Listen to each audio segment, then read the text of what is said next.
Welcome to the Natural Health Show with one of New England's leading natural health care specialists, Mark Mincola. Call Mark at 781-837-4900 on 95.9 WATD. He's waiting to hear from you. Welcome home, Natural Health Nation. Great to have you on board with us. Per usual, we're here to talk about your natural health and a specific focus this evening on your precious heart.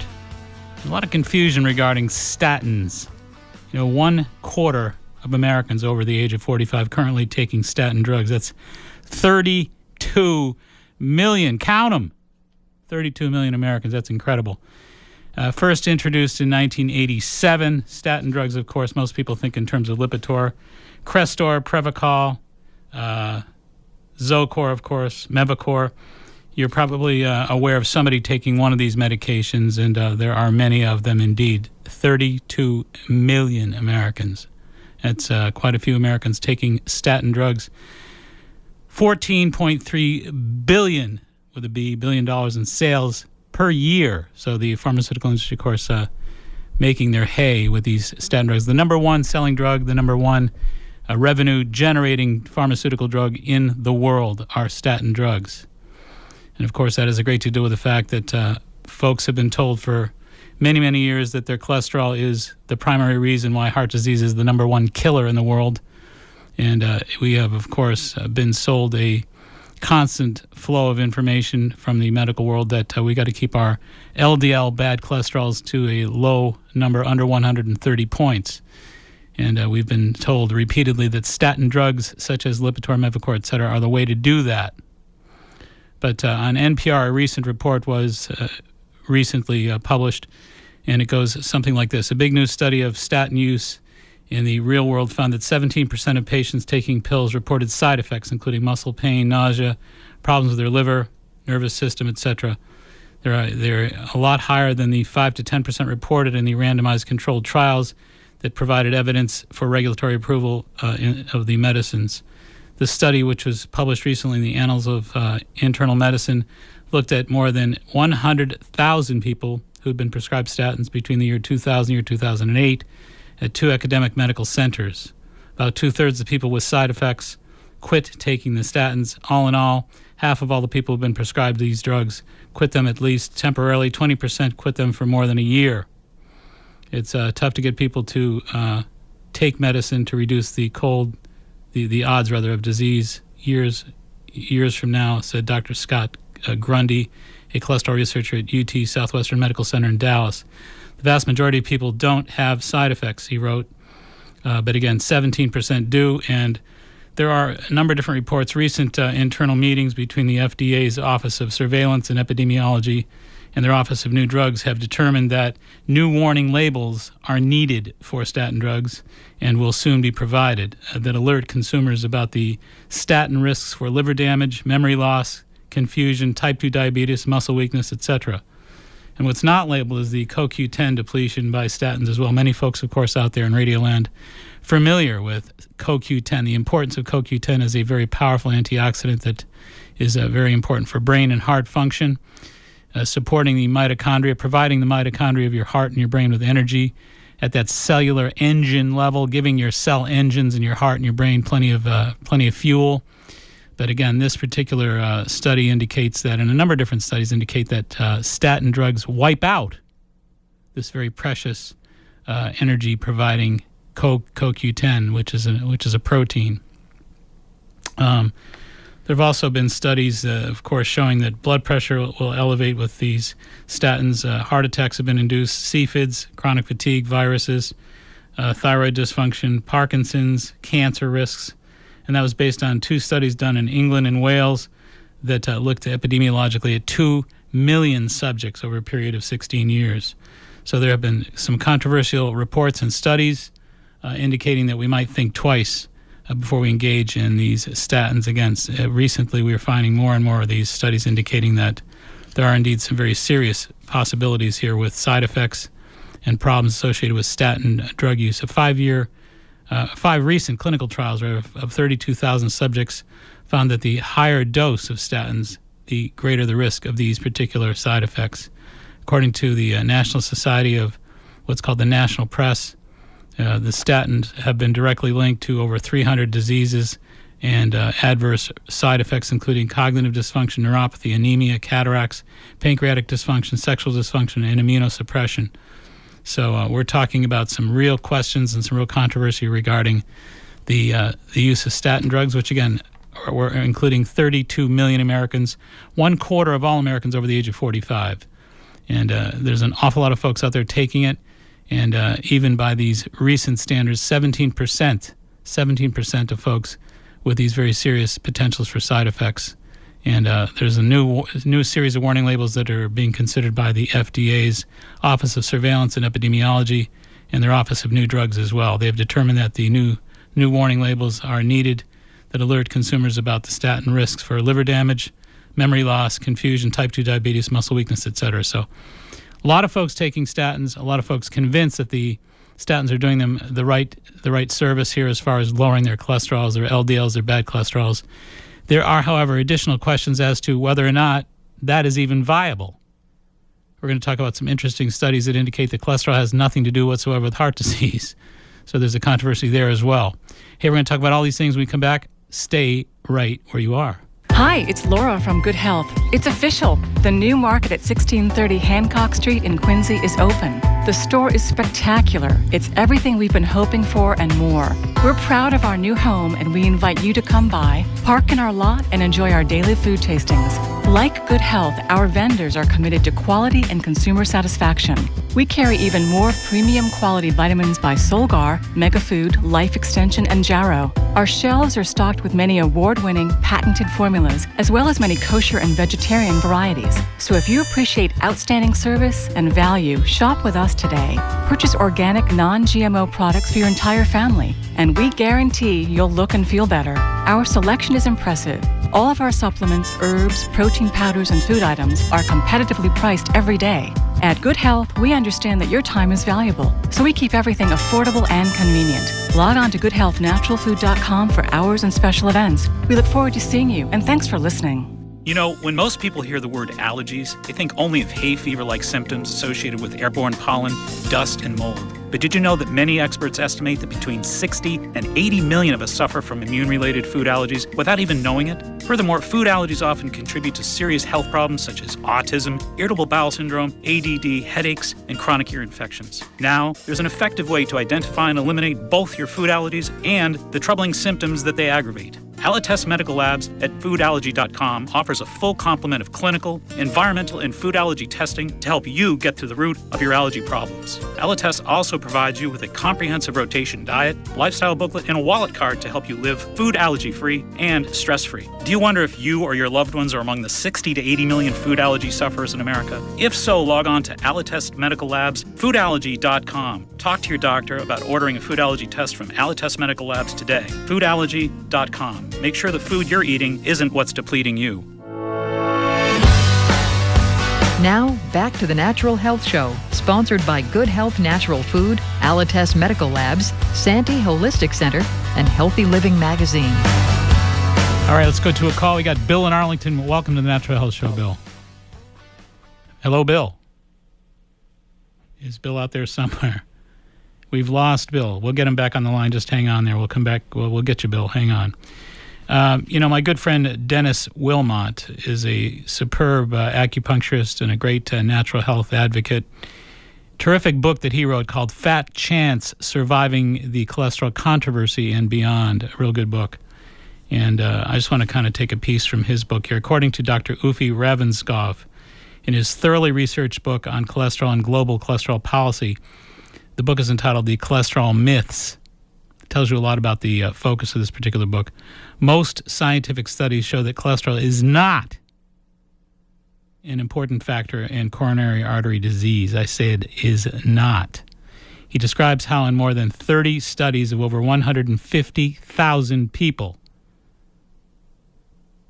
the previous heart attacks has been shown, that the amount of saturated fat what these people have eaten is irrelevant to coronary artery disease, whereas the current doctrine teaches that high levels of LDL cholesterol and low levels of HDL cholesterol are supposed to increase the risk of coronary artery disease.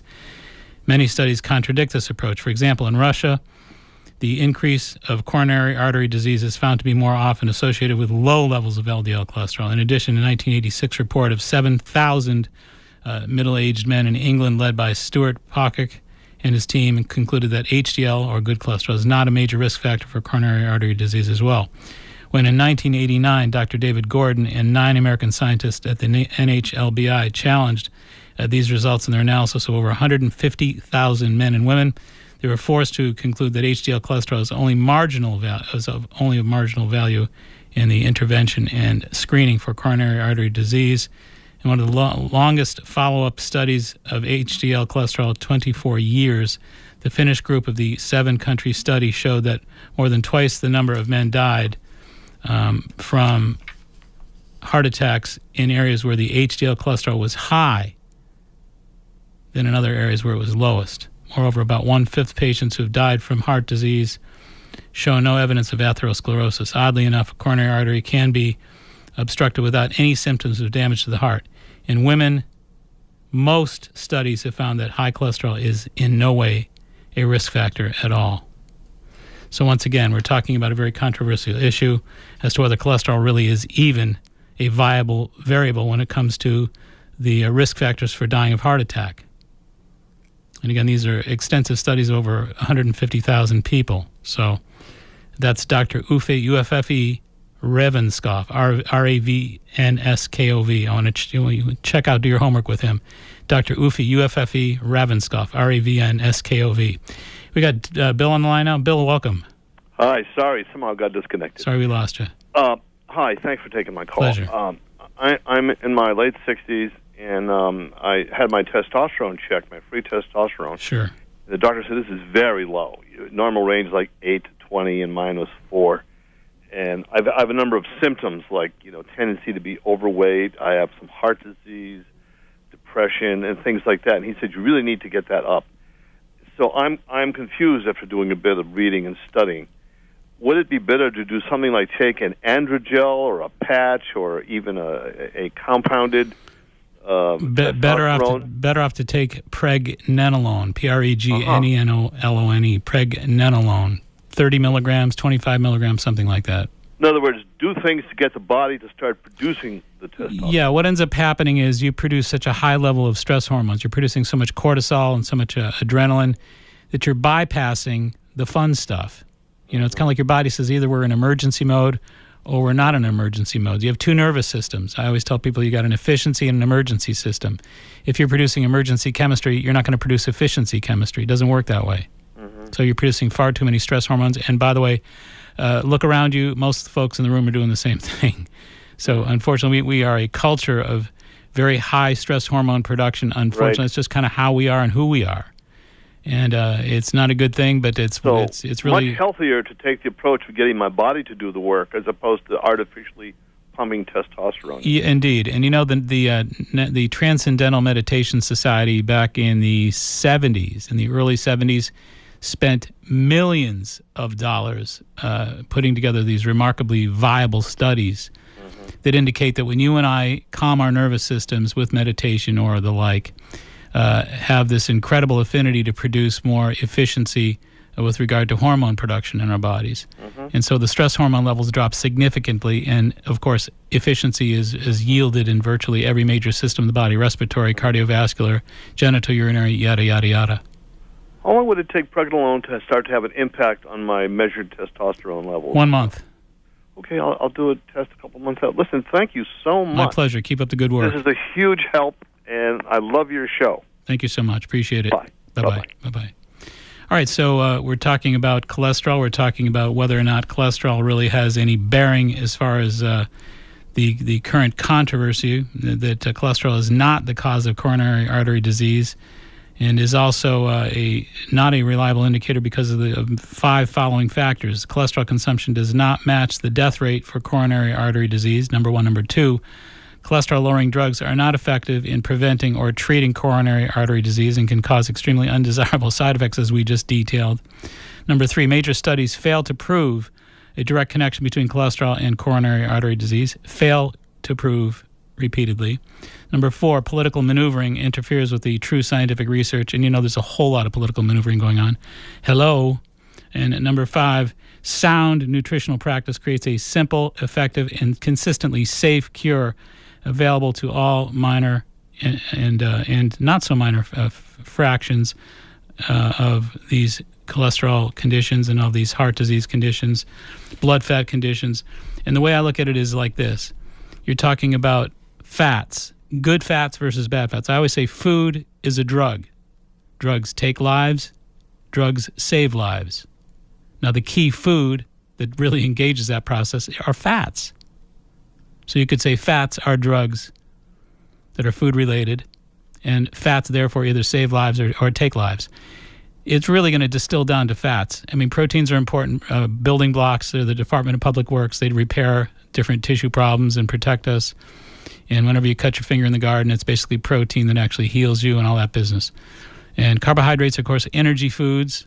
You don't have energy without them. And fruits and vegetables are carbohydrates as well, by the way. Don't forget that. But fats are the precursors to all the different hormonal systems and the eicosanoid systems in the body. They're messenger cells that tell your body's cells exactly what is going on, what direction they're headed in, whether they're headed in a happy, healthy direction or not. So these messenger cells tell the brain to be happy or unhappy. These messenger cells tell the body to be healthy or unhealthy. So messenger cells are hormones or hormone-like enzymes. They're called eicosanoids. They're extremely important. They determine heart disease or not. They're extremely, extremely important cells. They are governed by and programmed by fats. So the kind of fats that you eat or don't eat have everything to do with what kind of programming the rest of your cells are engaged in. So if you're programming your cells to be happy or unhappy mentally, or programming your body cells to be healthy or unhealthy with regards to things like heart disease and cancer, et cetera, it has everything to do with these fats. For example, people eat a lot of peanut butter in this culture. They eat a lot of red meats and dairy products, cheese, that kind of thing, because they're available, they're delicious, et cetera. But they produce a fat called arachidonic acid. And arachidonic acid is a fat that produces a series of hormonal lipids that are inflammatory. Among other things, they produce blood clots. And blood clots, of course, produce heart disease. And that's the real problem with heart disease, not cholesterol. It's all about blood clots. It's clotting factor. So the more dairy you eat, the more cheese, the more peanut butter, the more and red meats, the more likely you are to produce arachidonic acid from your fatty acids, which increases the thromboxane A2, which is a clotting factor hormone. So again, it really boils down to the kind of fats.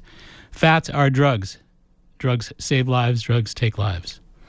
We all know about the omega-3s, the fatty fish oil, the flax oil that Dr. Joanna Budwig wrote about extensively in her work. Nominated for 7 Nobel Prizes, she was. 7. Nominated for 7 Nobel Prizes because she found the direct corollary between the extensive carbon fats that are found in flax oil, in flax seeds, and the direct connection with saving your precious heart. So the idea is good fat saves the heart, bad fat takes it down. So it's all about the kind of fats that you're either clotting your blood factors with or thinning your blood factors with. Hemostatic response. You're either hemostatically thinning your blood because you're eating good fats like fatty fish and flax, or you're clotting it because you're eating too much peanut butter and red meat. That is where clotting factor comes from. That is where blood clots actually create problems. And that is where heart disease is rooted, not cholesterol. Cholesterol is a myth, in my opinion, and in the opinion of many, many professionals, many experts like Uffe Ravenskov, because it has found a way to generate a cottage industry called statins. So currently, 1/4 of all Americans over the age of 45 are now taking statin drugs. That's 32 million Americans, generating $14.3 billion in revenue per year. without having any real positive reference as far as primary causal root factors for heart disease. Primary. So, as I like to say, that there have been studies that have proven that secondary causes actually have been lowered. The secondary risk factors have been lowered by statins. Secondary. For secondary prevention, you could make the argument that there have been some statistical data that indicates that there's viable assistance in statins. For primary prevention, that's another story altogether. I refer to Dr. Eli Farhi, University of Buffalo School of Medicine, who finds that the primary risks have ranged from 3.5 to 2%. So you're lowering risks of your primary risks of heart disease with the use of statin drugs lowered 1.5%. Is that statistically significant to you? 1.5%? 1.5%? A 2011 analysis and review of 14 randomized trials included 34,000 subjects, found no overall benefit from taking statins. None.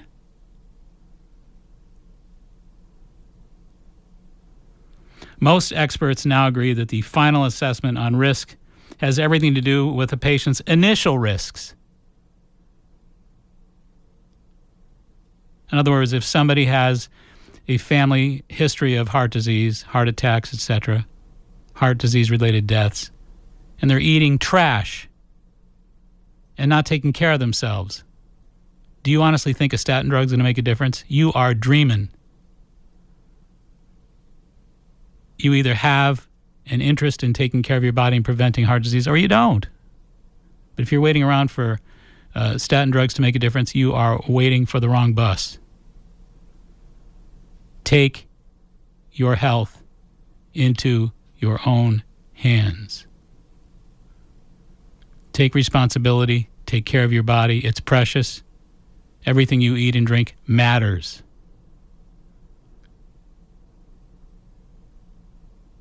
Once again, we're thinking about the number of people that are taking these statins and the side effects, liver damage.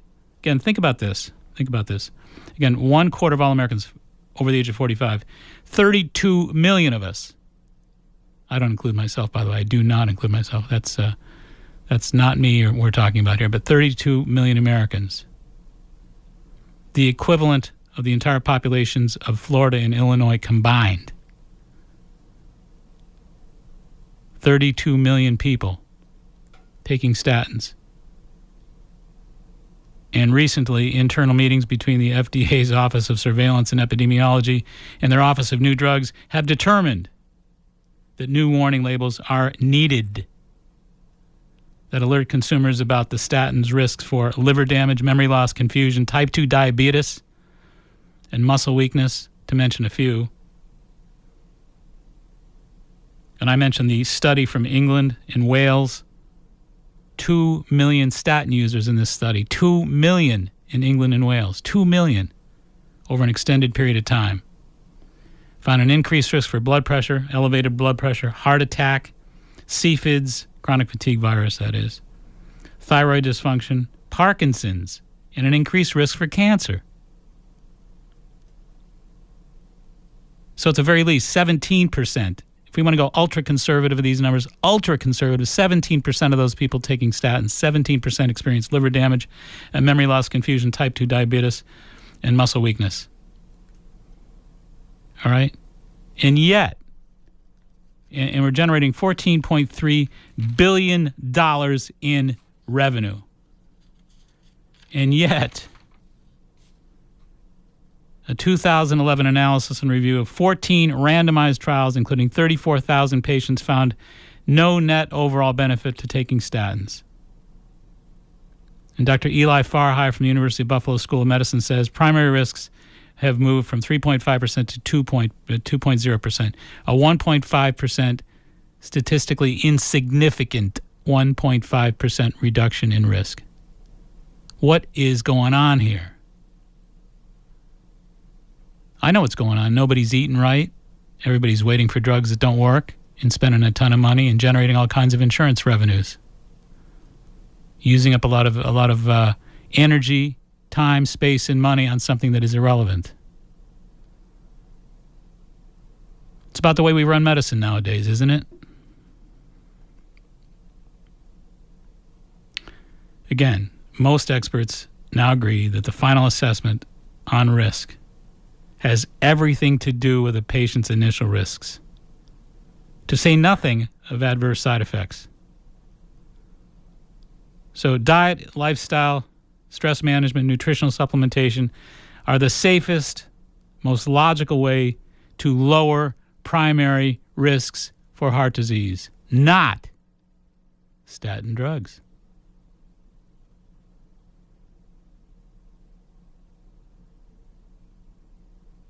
There are some remarkable ways to do this with food. Simple ways to do it with food. There are some really simple and very effective, remarkable ways to support this process of preventing primary heart disease with natural supplementation, vitamins, supplements you can find over the counter that are food grade, that are safe, that have no side effects, that are extremely helpful. Of course, exercise never hurt anybody. The concept of taking care of you at your own hands is what it's all about.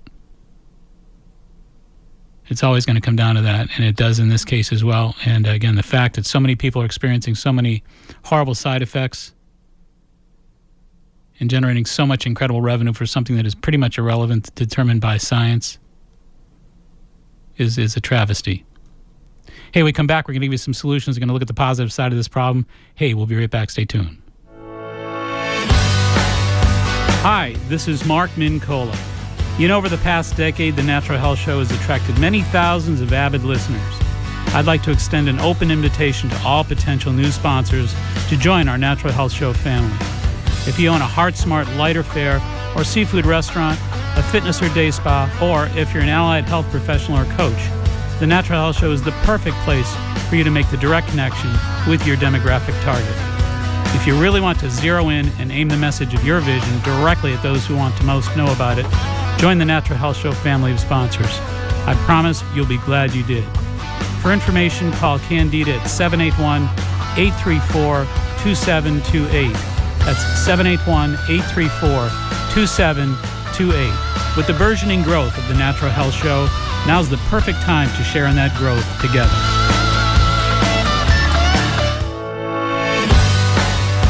Now, back to the Natural Health Show, sponsored by Good Health Natural Food, Alites Medical Labs, Santee Holistic Center, and Healthy Living Magazine. All righty, welcome back. Hope you're doing well. Hope you're feeling well. Hope you're healthy as can be and everybody around you is equally as healthy. Hope things are running smoothly in your world and in your life. And we're here to help that a little bit if we can, any way we can. And we're going to talk to you a little bit more about this issue. I wanted to mention, too, that I know a lot of folks have contacted us that our website has been hacked. And indeed, it has been hacked. We're working on that.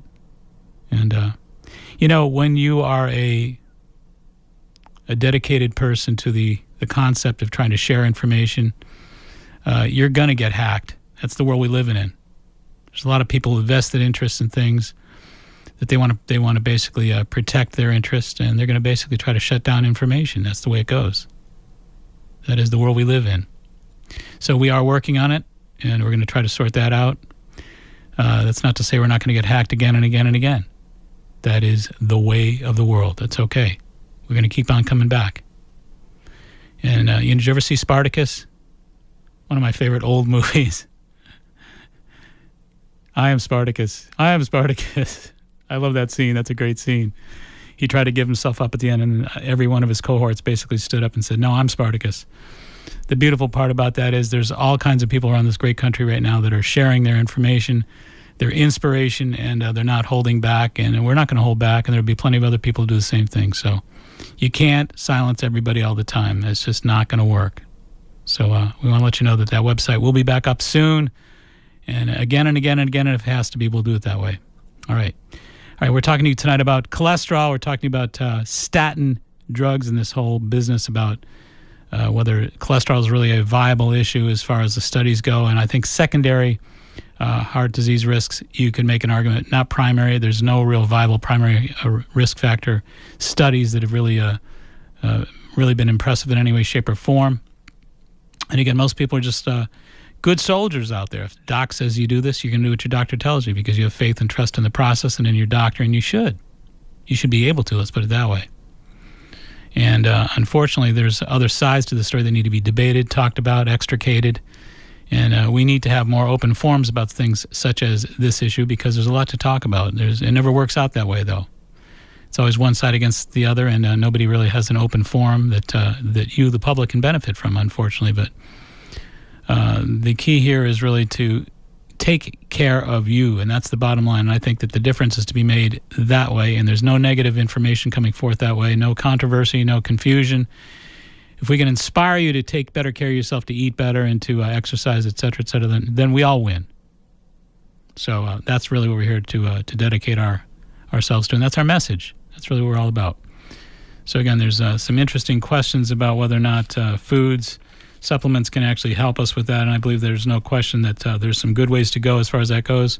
We mentioned dietarily earlier that you want to think about food from the perspective of anti-inflammatory because, again, inflammation of the blood is indicative of thromboxane A2 elevated levels. Thromboxane A2 is a clotting factor, and again, that's what creates what we call blood mud. Heavy, concentrated blood that actually plaques and produces a lot of clotting factor that creates problems in many cases, heart attacks as well. So we want to be thinking in terms of keeping your blood viscosity healthy, thin. Keep that blood thin. Not too thin, obviously, but I don't think we have to worry about that as Americans. Our diet tends to be a little bit on the heavy side, so we need to lighten that diet up a little bit. A little less red meat, a little less dairy products, less egg yolks, not whites. Whites are fine, but the yolks are a little bit heavy in the viscosity factor. I think the other place where Americans really get clobbered with regard to heart disease is sugar, white flour, processed starches, and carbohydrates. They convert to lipids. You got to remember, sugar that's in excess converts to fat. So we're trying to keep the blood thin, trying to keep the fats down. So I run into a lot of folks during the course of the week, and I take a lot of diet histories, and I found a lot of people who, they don't eat a lot of red meat, perhaps. They don't eat a lot of fried foods. They're taking care of business that way. Well, that's good. That's great. I'm glad of that. But you turn around and you ask them a little more about their diet, and they say, well, I'm eating a lot of white rice and white bread, a little bit of desserts here and there. And I say, wait a minute, slow down.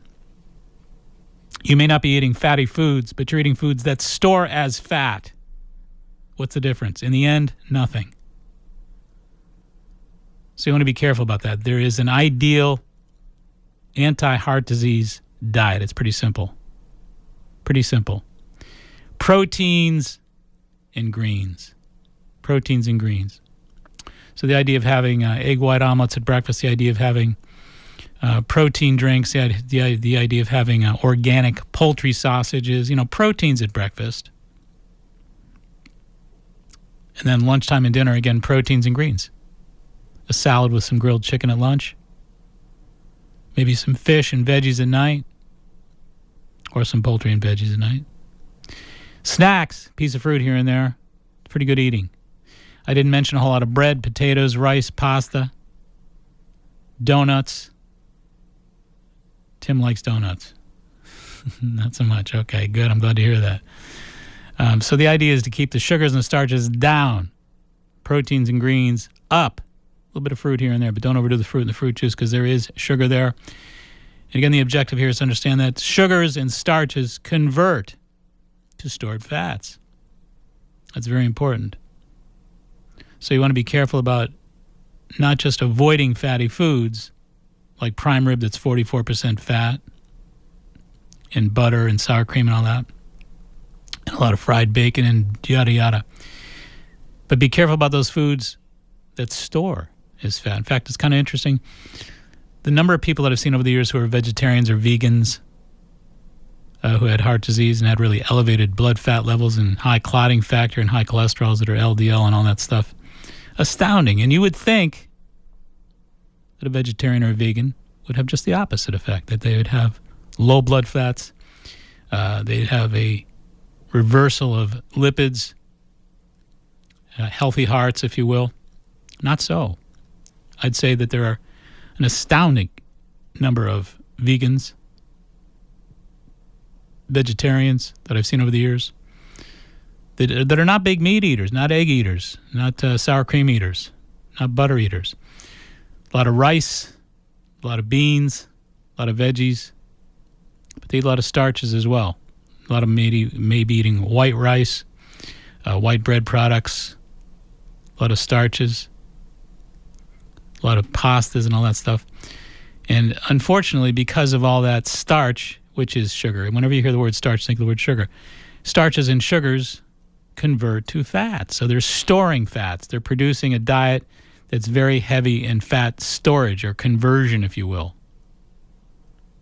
A lot of these folks are clogging up their arteries through that approach, which is just as bad as eating the prime rib. And I've even run into a lot of vegetarians over the years, of vegans who are astounded that they can't lose weight. I think, well, I'm a vegetarian, I should be losing weight. Why am I not able to lose weight? Vegetarianism should be producing a very lean diet, low fat. I said, wait a minute, slow down here. You may not be eating a lot of fat, but you are storing a lot of fat. You're eating a lot of starch. So you got to be careful of that. All right, the other part of that equation is you want to be really careful about stuff like alcohol, because you keep hearing these reports, and I realize there's a lot of confusion. You drink wine, it makes your heart healthier. I hear this stuff all the time. Look, there are foods that have good stuff about them and bad stuff about them, yin and yang, good news, bad news. Wine is one of those good news, bad news foods. Wine gives you a stress reduction kind of hit because you relax when you have a glass of wine. It produces a lot of phenols, which again are antioxidants that support immunity and help the heart a little bit in terms of the viscosity of the heart. But they also produce wine and grapes and wine together also produce a tremendous amount of sugar. And sugar stores as fat. So the research, if you really look at it, says, you know what, 1 or 2 glasses once in a while is not too bad. When you start getting into 3 glasses, more is not better. Everything turns the other way, and all that sugar becomes a problem. So it's really important to get the message, the entire message, because a lot of people are selling you stuff out there. So be careful of alcohol, because alcohol is sugar, and sugar stores as fat. Es muy importante. Hey, let's go to Tom from Charlestown. Welcome. Good evening, Doctor. How are you? Terrific. How are you doing? Very good, thank you. I have a question concerning something you mentioned before about the risk of arachidonic acid. Yes. Now, you mentioned peanut butter. Is that true of all nut butters or just peanut butter? Peanut butter is one of the higher arachidonic foods. Most of the walnuts, pumpkin seeds, soy nuts, macadamia nuts have omega-3 fats. Most of all the other nuts and seeds have omega-6s. And one of the real problems we have to be careful with regard to inflammation is that most of our inflammation is a result of very high ratios of omega-6 to omega-3s. Our bodies, anthropologically studied, were said to require a 1-to-1 ratio. All the anthropological studies say the human body was designed for a 1-to-1 ratio of omega-3 to omega-6. Unfortunately, the American diet is 17.5 to 1, 6 to 3. So 17.5 to 1, the ratio of omega-6 to omega-3. So we're we're 17 and a half times off. Right. So we're getting a lot of these omega-6s. So I say, if you're going to use a little bit of walnuts, a little bit of pumpkin seeds, a little bit of soy nuts, a little bit of macadamia nuts, not so bad. The rest of them, be careful. Okay. All right. Thank you very much. Thank you for calling. Appreciate it. All right. Bye-bye. All right, bye-bye. So an important point is omega-3s, which, again, are anti-inflammatory and support this whole concept of anti-clotting. Because, again, heart disease are not caused, in my opinion, by cholesterol. That's just not only my opinion, it's the opinion of many, many experts now that was a bill of goods we should have never been sold. I mean, that was as bad as about any kind of twisted concept ever came down the pike, in my opinion. In fact, we almost never talk about this. Cholesterol has a purpose. There's a concept. Why is it in the body to begin with? Why do we have it if it's bad? The answer is it's not all bad. Cholesterol insulates cells. Cholesterol waterproofs cells. So when you think about your house, It's January, you're living in New England, the wind is blowing, it's howling out there, it's freezing cold. And I walk in and say, we're going to... Perfectly done, Tim. I love that. Old Man Winter behind the panel there. Indeed, that is exactly what it sounds like in January around here. But here's the deal. I'm going to walk in your house and say, let's take all the insulation out of your house. It's bitter cold, the wind is howling, and we're going to just take all that insulation right out of your walls. You're going to say, buddy, I don't think so. Well, your cells need protection just like your home does. Okay? You receive 30,000 DNA hits a day. A lot of mutations in your body. You don't realize there's a war going on in there every day for equilibrium. Your body's trying to sustain and maintain itself, protect itself, defend itself. It needs to be insulated. The fortress needs walls. One of the most important immune walls that you have is cholesterol. So it's not all that bad. It also waterproofs cells as well, as we said earlier. So cholesterol has a purpose. In fact, let's talk about hormones for a minute. How important are they? There are those endocrinologists and experts of endocrinology that would argue that the single most important mediumship in the human body is hormonal. That hormones are constantly talking to each other, communicating, telling the body which way to go, which way to improve its health, and which way to change and grow and evolve, and which way to reproduce and replicate and all that other business. So the idea that hormones are extremely important needs to begin from the perspective of the very first, the rudiment of hormonal production in the human body is cholesterol. You can't have hormones without fat. Fats are the byproduct of the natural resource from which all hormones are manufactured. So fats are the natural resource from which all hormones are manufactured. You can't have a hormone without fat. Cholesterol is the first, numero uno, the very first fat from which all hormones are manufactured. So let's get rid of that, right? Let's see if we can mess up our hormones. Let's see if we can take away our waterproofing cellularly. Let's see if we can remove our cellular insulation. That's what we do when we take statins. We just basically ransack our own protection. We basically strip down our insulation, our hormonal baseline, et cetera, et cetera. So cholesterol has a purpose. It has a function. It's extremely important. You don't want to just rid your body of it because somebody's trying to sell you a statin drug. Again, these are issues that need debate. They need to be brought up to an open forum. There's a tremendous amount to talk about here, and there should be more of an open debate about this whole issue. But there isn't, unfortunately.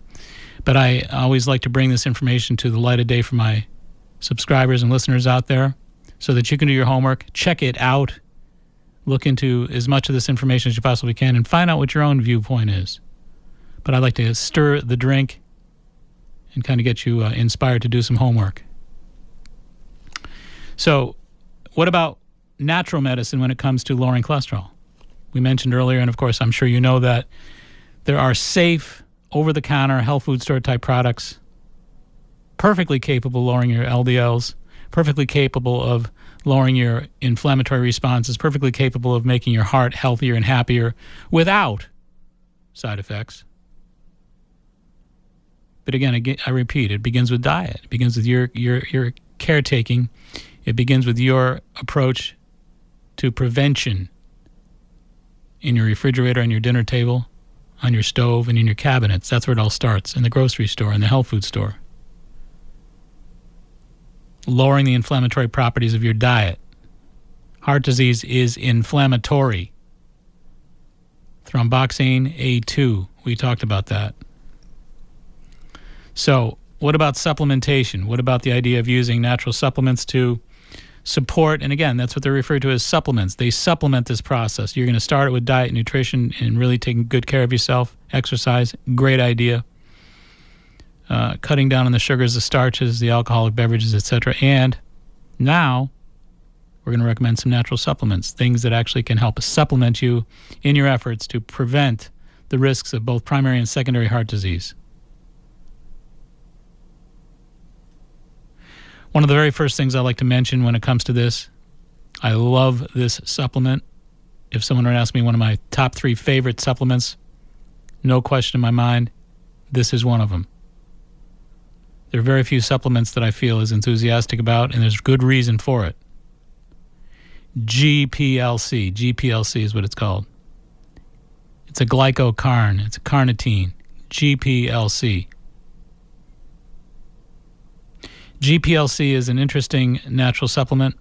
It's an amino acid that actually has the ability to go into your body to find bad fats, to seek out bad fats. It doesn't destroy those bad fats. It actually employs them as energy for your heart muscle. Think about this. You got a supplement that's going to seek out bad fats and burn them for energy to support the strength of your heart muscle. It does not get better than that. And it's proven through research and science, well documented. Check it out. GPLC, glycocarn. 500 milligram caps. I like Jarrow, of course, as you know. I recommend 3 caps a day. GPLC, 3 caps a day, 1,500 milligrams total. You cannot beat it. It will take the cholesterol that you're worried about, the bad cholesterol. It'll take your triglycerides, all those lipids that are clogging up your arteries, all those fatty clotting factors, and convert them into fuel to make your heart muscle run more smoothly. It supports the mitochondria, the engine within the cells of the heart muscle. So there's little engines within the cells of your heart muscle called mitochondria. GPLC will fuel those, energize those, and make your heart ever so happy and energized. Of course, when folks want to think about using a supplement that's really good for the heart, we already mentioned one a minute ago, CoQ10. There's 2 different forms of CoQ10, ubiquinone and ubiquinol. Ubiquinol is converted one step. It's an alcohol-based CoQ10. Ubiquinol is what I recommend, UBIQUINOL, ubiquinol, or CoQ10 with an OL on the end of it. CoQ10. When you take statins, if you in fact do, one of the very first things your physician should tell you is the statin drug will wipe out your CoQ10. It completely depletes your CoQ10 levels. And you know what? That's one of the reasons the side effects are potential heart attacks.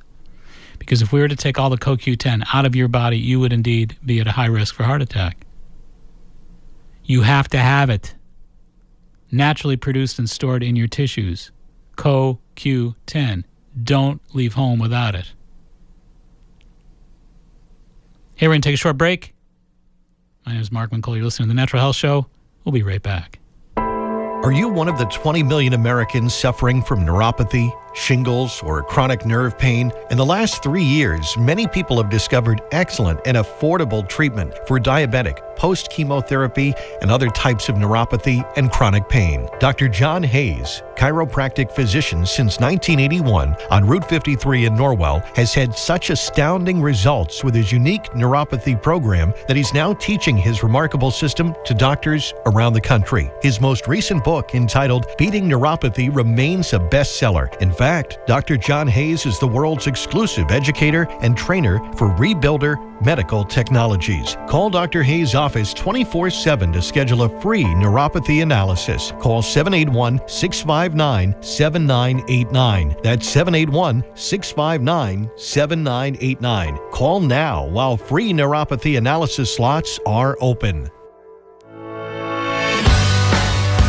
Now, back to the Natural Health Show, sponsored by Good Health Natural Food, Alites Medical Labs, Santee Holistic Center, and Healthy Living Magazine. All right, welcome back. And get down and check out the all-new improved Good Health Natural Foods in Quincy, 1630 Hancock Street. There's plenty of free parking, which is a real treat because anybody's been to the former 1627 Hancock Street Good Health, which has been a terrific store for years, but wow. Parking in downtown Quincy, not a lot of fun. No way, baby. So now you don't have that problem. Ralph and Diane make sure that you got plenty of free parking down there. They have 40 spaces, 35, 40 spaces down there. Makes the whole experience so much more pleasurable. And check them out down there. They of course, take real good care of all our people here. Tell me, listen to the Natural Health Show. They'll take real good care of you down there. And don't forget about Tony and everybody down at Good Health in Hanover as well. 219 Columbia Road, Route 53 in Hanover. They do a great job at both stores. And they're terrific as far as service goes, helping you find out what you need there, et cetera, et cetera. Good Health Natural Foods, they've been our flagship sponsor for all these years, and we really love being connected with those guys. And Allotest Medical Lab, same thing. You know how we feel about food allergy testing, and that's what Allotest Medical Lab is on board here for, because they are the experts at clinical testing of your food allergies, your environmental allergies. They take care of business and tell you exactly what your body is struggling to identify with and to digest. And I'm a firm believer, as of course most of you know, that it all begins with food, and all begins with identifying what foods you can indeed recognize and eat safely. You know, because a lot of so many of the people that I've had over the years as patients who were diagnosed with condition A, B, or C, or diagnosed with whatever disease they may have been diagnosed with, when they corrected the food allergy problem, the conditions cleared up. So my contention is we need to really rethink disease. And the best place to start food allergy testing, and a great place to do that, is Allotest Medical Labs, foodallergy.com. Check out their website, and hopefully they haven't been hacked like I have been. I'd give you my website, but there's no point in doing that this evening because you can't get at it. So we're going to work on that, as I said. We are working on it right now. All right, we've been talking to you about some really important issues here regarding your precious, precious heart, and a lot of confusion and a lot of malarkey regarding statin drugs and all that business. So one of the things I wanted to mention here tonight is that there are some really viable ways. If you're in the business of trying to balance out your cholesterol, there's something called wild Indian gooseberry or Indian gooseberry. It's also called AMLA, A-M-L-A, AMLA C, A-M-L-A capital C, A-M-L-A capital C. I usually recommend the Himalayan Herbs brand, 250 milligrams. I say twice, just take 2 a day.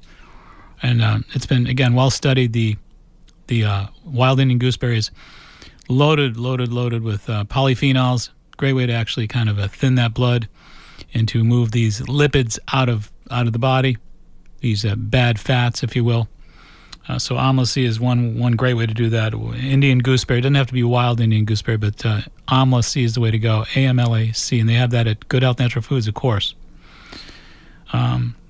Red yeast rice. I'm always asked about red yeast rice. Kind of an interesting natural medicine because the statin drug called Mevacor, M-E-V-A-C-O-R, is really originated from a yeast. It's called Menascus purpureus. Menascus purpureus is a yeast from which the Mevacor medicine is derived, as well as the red yeast rice. So they're really both the same thing. You might, in fact, say that the red yeast rice supplement capsules at the health food store are really the non-pharmaceutical version of Mevacor. That's really a pretty safe and accurate statement to make. Those are available in 600 milligram caps, easy to find. A lot of folks have had great success with that. If your thing is to lower your cholesterol, it's not my idea of a good time. But if you're looking to do that, red yeast rice is a great way to do that. 600 milligrams, 2 a day, for a total of 1,200 milligrams. And over the years, niacin has been very, very successful for a lot of folks trying to correct these blood fat problems, these cholesterol problems. Vitamin B3 is what niacin is. Vitamin B3, of course, can be taken in the form of either niacin or niacinamide, but I recommend niacin. Now, it does flush you because it opens up your lumen capillary. All those little capillaries open up and blood comes rushing through for the first 20 minutes. You might get a little flush. People get nervous. Oh my God, I'm flushing. What do I do here? It is a safe, totally safe side effect. Nothing to worry about. But it can be eliminated very simply by taking a no flush version. No flush or time-released vitamin B3, niacin. 500 milligrams, 2 a day. Make sure you get the no flush, time-released niacin, 500 milligrams, take 2 a day. That is a really terrific way to, again, thin out those blood fats and really make a healthier hemostatic picture for your heart, and a safe way to do it as well. So overall, basically, there's some safe ways to do this dietarily, supplement-wise, effective ways without any kind of negative side effects. I do it every day with patients. We see great, great results. People lowering their cholesterol hundreds of points, their triglycerides hundreds of points. But again, the real key issue is, more importantly than all that, is the blood quality, is the cellular quality of this person's health. When people eat well, take care of themselves, they become more vibrant, they become healthier bodies, and their physicians note it, of course, and they're always astounded. Whenever my patients go to doctors, they're always shocked and stunned and astounded. How could this be? How could you do that without drugs? They're convinced that these patients are taking the medicines. They're not. They're doing it with food. And they're always absolutely bemused, stunned. So I love to keep surprising doctors that way because they're not really told these issues. They're not really explained this nutritional potential factor. You know, doctors, unfortunately, are very indoctrinated by pharmaceutical people. Good soldiers they are, but they just don't receive this end of the information scale. They're just not getting this info. So patients like mine get out there and they circulate, and the doctors are really amazed. Don't be amazed. Food works. Nutrition is where it is at, kiddos. So take a block of time. If you're really worried about heart disease and your doctor's kind of frightened with you and concerned that your numbers aren't looking good, you want to really get something done, work hard with your diet and your natural supplements. Again, proteins and greens, a little bit of fruit here and there. And to take GPLC, if nothing else, that's the one supplement that I think is absolutely gangbusters. GPLC 3 a day, 1,500 milligrams. That's the way to go. All right, we're running shortly out of time here. We're finally up against the hour here, and we want to thank you all for listening each and every Sunday, of course. I want to thank Tim McKenney for providing those sound effects earlier. Old Man Winter there. Great job, as usual, behind the board. And we'd like to thank, of course, Good Health Natural Foods, our tried and true sponsors, Alites Medical Labs, Santi Holistic Healing, and Healthy Living Magazine. I want to thank everybody for being on board with us. Thank you for being on board with us. Also, thanks to Ed Perry for doing a great job here all the time, keeping this thing working. And until next Sunday, my name is Mark McCullough. You're listening to The Natural Health Show, heard only on 95.9 FM WATD. Until next Sunday, remember, be wise, be aware, be well, make it a healthy week. Good night.